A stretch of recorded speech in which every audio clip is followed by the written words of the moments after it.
खुरासान का बादशाह शिकार खेलकर वापस आने के बाद तख्त पर बैठा था। थकावट की वजह से उसकी आंखें बोझल हो रही थी।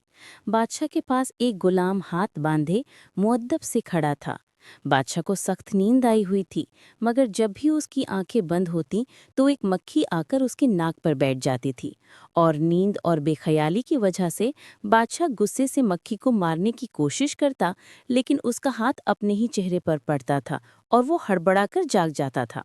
जब 2-3 दफ़ा ऐसा हुआ तो बादशाह ने गुलाम से पूछा, तुम्हें पता है कि अल्लाह ने मक्खी को क्यों पैदा किया है? इसकी पैदाइश में अल्लाह की क्या हिकमत पोशीदा है? गुलाम ने बादशाह का ये सवाल सुना तो उसने ऐसा जवाब दिया जो सुनहरे हरूफ से लिखे जाने के काबिल है।